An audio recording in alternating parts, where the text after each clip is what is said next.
Forget everything you knew about toggling effects for macros in Davinci Resolve. Those days of using multiple buttons are over. In Davinci Resolve 20, you can now run Lua code whenever any control gets updated, which means one control now does the work of 4 controls. That's crazy. In previous versions, if you wanted to toggle on and off effects, you would have to use 4 different controls. 2 buttons and 2 labels. It was clunky, it took up space, and it made the interface way more complicated than it needed to be. Let me show you how ridiculously simple this is now. When editing user controls in Resolve 20, there's a new input for onChange, and this completely changes the game.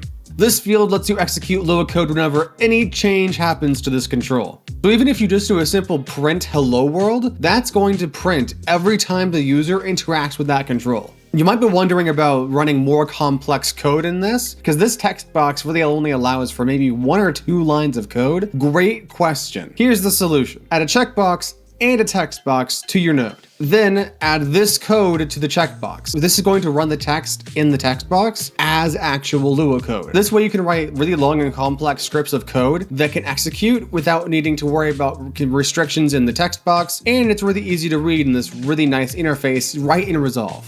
And if you have something that needs this more complex script, you can do this on any control. It does not just have to be a checkbox. You can put this on a slider, on a drop down, on anything you could honestly think of, even a text box. The logic behind the toggling effect is pretty straightforward. In our code block, we get the current node, then we check if the checkbox is set to 1, meaning checked, or 0, meaning unchecked. That's one control doing what used to be done with 4, those 2 buttons and 2 labels. One big advantage here is performance. Since we're only updating whenever the user interacts with the control, it does not have to run every frame like an expression does. So when you update a slider, you're able to just send that number into another control without having to do any extra expression stuff. But this goes way beyond just toggling effects. Let's look at a real-world example. Take Patrick Sterling's lower thirds packs. He's actually had a few over the years. But taking a look at the 100 pack and his newest V3 pack, we can see a few different things. Both of them use expressions, but the first version, the 100 pack, this one is where things are really interesting. He used a drop-down and dissolve node branching system to actually show the correct image. This worked, however, as you can guess,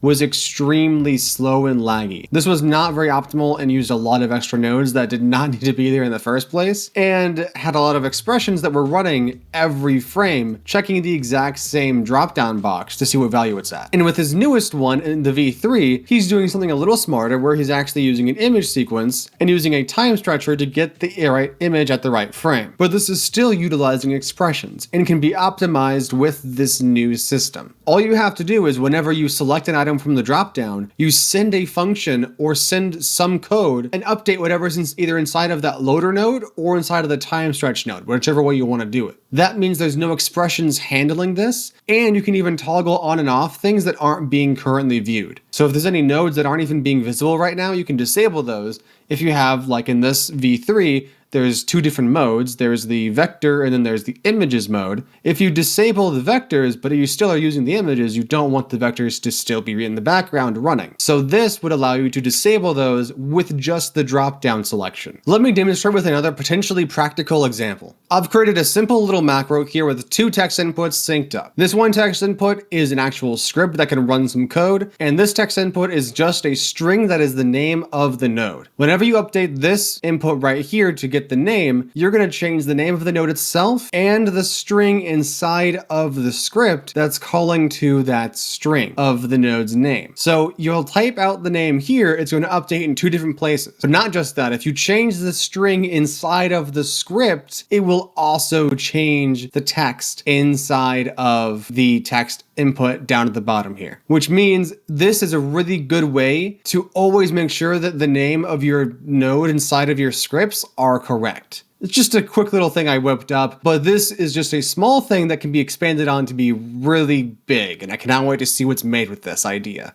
Another powerful use of this would be the interactive and adaptive UIs. So this is a really good way to actually hide and show controls. And before we would use expressions, now all we have to do is on this checkbox, when you're disabling and enabling the actual effects that it belongs to, you just open and close this label, and that saves even more processing power. Even though it's not much, every expression matters when it comes to Fusion, because every expression is being calculated every frame. These create really dynamic interfaces that are really user-friendly. People will love these new tools you make with this concept. When Resolve 20 finally releases, I will actually be updating my Effects Manager tool. This is the tool that I have that replicates the stuff you see in Premiere Pro or After Effects, where it has the effects in a layer list. I'll be updating this to use these cool new features and have even more stuff inside of it in the future, so stay tuned for that. The possibilities that people can make with this stuff are insane. Imagine text animations that can adjust the length of the animation as you're typing out the text. That's crazy.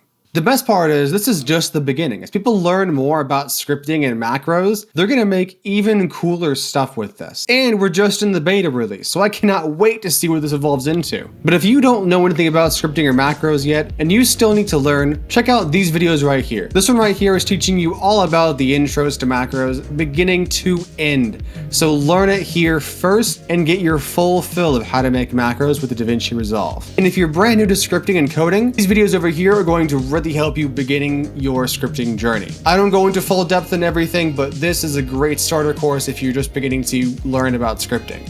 It's really helpful if you have a little bit of coding background, but if you don't, you might be able to hop in here just fine too. But all right, happy scripting.